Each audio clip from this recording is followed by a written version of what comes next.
Chapter 10. Complications. Before Nancy could reach the trailer the violin music was coming from, a stout, ugly woman ran toward her. "Go!" she ordered harshly. "You are not welcome here." Dogs began to bark. Men and women poured from the trailers and walked toward Nancy. She found herself completely hemmed in by unfriendly faces. "Go!" the woman shouted again. "And do not return." "I mean no harm," Nancy said, stalling for time. "I only wish to meet the violinist." "It is forbidden." Nancy realized from the grim faces about her that argument was useless. Accordingly, she left. "Let's get away from here as fast as possible," Bess pleaded as George started the car.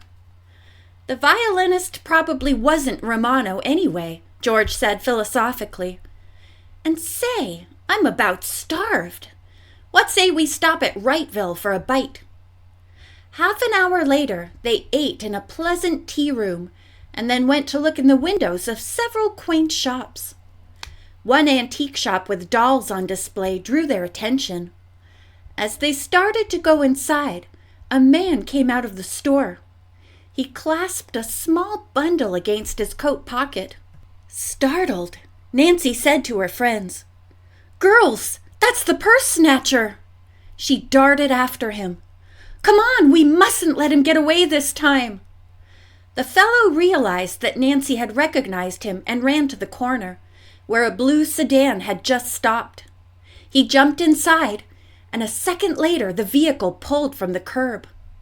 "We must follow him!" Nancy exclaimed. Bess suggested that she wait in town while Nancy and George tracked down the thief. The other girls agreed and jumped into George's car. From the outset, the chase was hopeless. There was a traffic tie-up, and when that cleared, George could not find the blue car. She insisted that they turn around and pick up Bess. When they found her, she giggled. "Who says I'm not a super detective? While you two were gone, I went back to the antique shop where we saw the purse snatcher and got some information about him." "What was it?" Nancy asked eagerly. "The man sold a doll to the dealer for $150. "Did you see the doll?" Nancy asked, excited. "Yes, it was an early American rag doll. Its hands were made of kid gloves and it had shoe buttons for eyes. The dealer said that the face had been painted on with vegetable dyes. For the life of me, I can't see why anyone would pay such a fancy price for a rag doll." "Because they're so rare," Nancy explained. "It was kind of cute at that," Bess admitted. The doll's hair was made of yellow string. Its dress was an India print skirt with a little homespun linen jacket. "I remember seeing one like that in Mrs. Struthers' collection," Nancy exclaimed. "I wonder if the thief stole it from her." "He had a package with him when he left the shop," George reminded the others. "What do you suppose was in it? Something else he stole?" "The shopkeeper," Bess went on, "said the man had another doll with him to sell, but the dealer didn't want to buy it." Nancy decided to telephone Mrs. Struthers to find out if the doll just purchased by the antique dealer belonged to her. When she described the doll, Mrs. Struthers said it did not. "I have one exactly like it, except for the India print dress," the woman said. "My doll is safe." "The one sold must be—" Before Mrs. Struthers could continue, Rose cut in on an extension telephone and eagerly told Nancy about her music and dancing lessons. "Oh, I just love them!" she shouted. "My teacher says I'm a natural. I'm to have an audition for television or the movies, if Granny will say it's okay." "Granny hasn't said so yet," Mrs. Struthers interrupted. "Rose is not doing so well with her other lessons, Nancy, and until she does, I couldn't think of such a thing." "I can't study all the time," Rose exclaimed. "Anyway, it's just like being in jail here. I can't leave the house without being watched." "Why, what do you mean?" Mrs. Struthers asked. I know you put a detective on the grounds. He watches me all the time. I don't like it. Everybody in this house is being watched." Dismayed that Rose had learned about the detective Mr. Drew had employed, Nancy tried to calm the girl and her grandmother. Of course, Mrs. Struthers professed her innocence. "Please don't worry," Nancy pleaded. "I'm responsible for this, and I'll explain everything when I see you." Alarmed at the turn affairs had taken, Nancy and her friends returned home. Several hours elapsed before the young detective reached the Struthers' house. When Nancy arrived, she learned that her telephone call had caused a lot of confusion in the household. Rose's conversation had been overheard by Mrs. Carroll, who had promptly repeated it to her husband. Convinced that a detective had been employed because the couple was thought to be dishonest, the woman had announced that they were leaving at once. To pacify them, Mrs. Struthers had ordered the detective off the grounds. Nancy's explanation of why her father had engaged the man without first speaking to Mrs. Struthers cleared matters somewhat.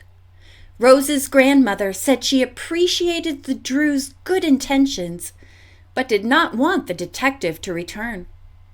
Nancy changed the subject. "I've brought some purchases, and also a photograph of Romano Pepito," she said. Mrs. Struthers' eyes opened wide. "I've never seen a picture of him.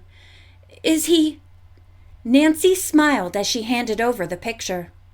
"He's very handsome and kind-looking. I'm sure he wouldn't harm anyone intentionally. No doubt he was forced to leave his family against his will." Mrs. Struthers gazed at the photograph for several seconds before speaking. Tears filled her eyes. I do wish things had been different," she said. "Yes, he is handsome. Rose looks like him and no doubt inherits his musical talent. But the fire in her—" "What fire?" asked a voice, and Rose danced into the room. Seeing the photograph, she cried out, "Who's this? Don't tell me! I know! It's my father!" "What makes you think so?" Nancy countered, giving Mrs. Struthers a chance to decide whether or not to tell her granddaughter the truth. "Because I look like him," Rose said. Nancy glanced at Mrs. Struthers, who put her arm around the child and said, "Yes, he is your father." "I want to see him," Rose demanded. "Take me to him." "We do not know where he is." "Or do you, Nancy?" the woman asked hopefully. Nancy shook her head. "Oh, please find him," Rose begged. "I'll try to," the young detective promised. As Rose claimed the picture for herself and went off with it, Nancy explained to Mrs. Struthers how she had obtained the photograph and what she was doing to locate Romano Pepito. "Have you ever heard of a Henrietta Bostwick?" she asked. "No," Mrs. Struthers answered as Nancy opened the package with the old album in it and showed her the strange message, which was a duplicate of the one in her own album. "The source of light will heal all ills, but a curse will follow him who takes it from the gypsies." "What a coincidence!" Mrs. Struthers exclaimed. "I never heard of the woman." "This Henrietta Bostwick may have sent the same quotation to your daughter." "That's so," Mrs. Struthers agreed. She and Nancy discussed the mystery from various angles, but arrived at no conclusion. Nancy then told her how she had chased a man in Wrightville whom she thought was the purse snatcher. "Sorry I didn't catch him," she said. "Oh, Nancy, I meant to tell you," Mrs. Struthers interrupted. "The police telephoned this morning. They know the thief's name." "They do?" "They believe he's Tony Wassell, a half-breed gypsy. The police followed the tip given by the guard at the museum and traced the purse snatcher through bank records." "So Tony Wassell is a half-breed gypsy," Nancy remarked thoughtfully. I'll bet he steals and sells valuable old dolls, as well as other things, and hides in a nearby gypsy camp. I'll tell the state police." She phoned at once and told the officer where she had seen Wassell and where she thought he might be found.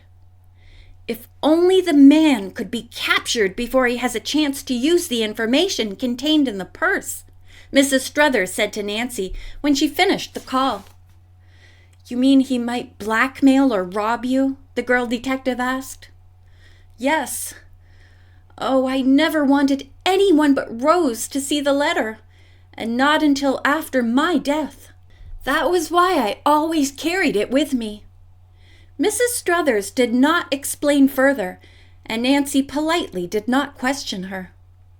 "Some nights I can't sleep, worrying about what may happen," Mrs. Struthers went on. "Some gypsies are so vindictive.